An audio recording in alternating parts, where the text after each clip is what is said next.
अपना नाम बताइए। रानी कुमारी। आप क्या सुनाएंगे? संस्कृत। संस्कृत में कितना चैप्टर था? तीसरा चैप्टर। ठीक है, चलिए तो सबसे पहला क्वेश्चन हम आपसे करते हैं। संस्कृत का क्वेश्चन है, उपनिषद के रचनाकार कौन है?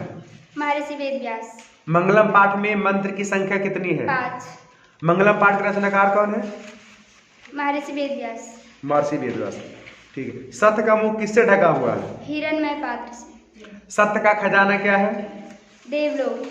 ठीक है, किसकी जय होती है? सत्य की। सत्य की जय होती है। आइए अब आपसे कुछ सब्जेक्टिव क्वेश्चन करते हैं पहला वाला चैप्टर से।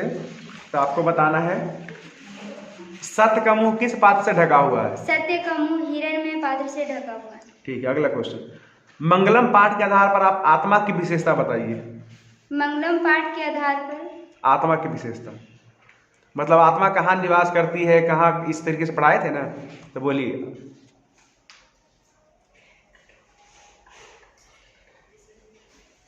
नहीं याद है?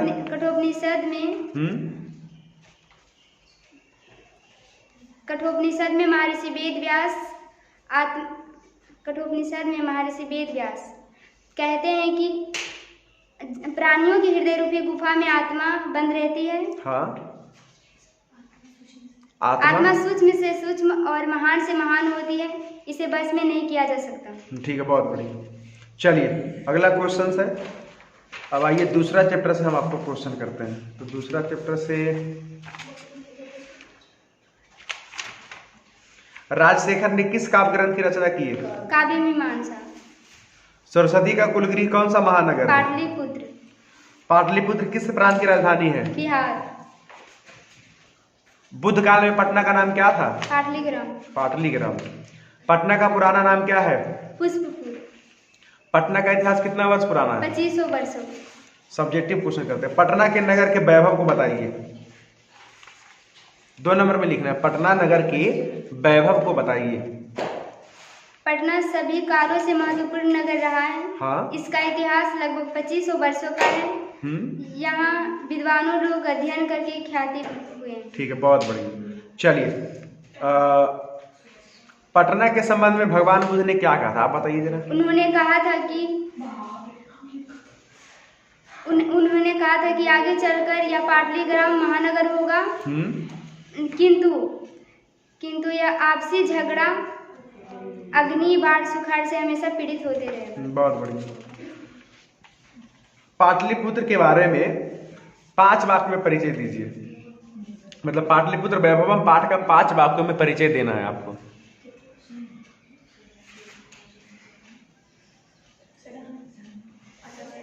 दे सकते हैं? ठीक, कोई बात नहीं। चलिए आइए तीसरा चैप्टर। तो तीसरा चैप्टर हम आपसे पूछते हैं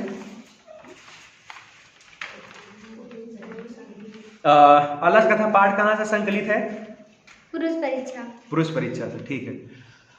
बहुत तेज भूख लगने पर कौन कुछ नहीं कर सकता? आलसी। आलसी लोग कुछ नहीं कर सकता। अलस कथा किस प्रकार की कथा है? व्यंग्यात्मक।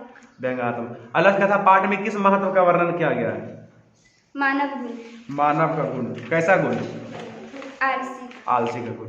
कौन आलस का बहाना बनाता है? धूर्त। धूर्त लोग। पुरुष परीक्षा किस भाषा में लिखित है? संस्कृत भाषा। संस्कृत भाषा में। पहला आलसी क्या बोला था? यह कैसा हल्ला है। और दूसरा आलसी? दूसरा आलसी, लगता है इस घर में आग लग गई। तीसरा आलसी? यहाँ कोई धार्मिक नहीं जो पानी से सांप को बुझा दे, या भीगे हुए कपड़े से हम लोगों को ढक दे। और चौथा आलसी क्या बोला था, बोलिए। अरे वाचाल, कितनी बातें करोगे, तुम लोग चुपचाप नहीं रह सकते हो। अगला क्वेश्चन सब्जेक्टिव में पूछते हैं। अगला क्वेश्चन है अलस कथा पाठ से हमें क्या शिक्षा मिलती है? आलस कथा पाठ से हमें यह शिक्षा मिलती है कि हमें जीवन में कभी भी आलस नहीं करना चाहिए। आलस हमारे जीवन का सबसे बड़ा शत्रु है, या जिसके अंदर अवस्थित हो जाता है उसके गति को जर्जर करके नष्ट कर देता है। चलिए, बहुत बढ़िया, थैंक यू सो मच।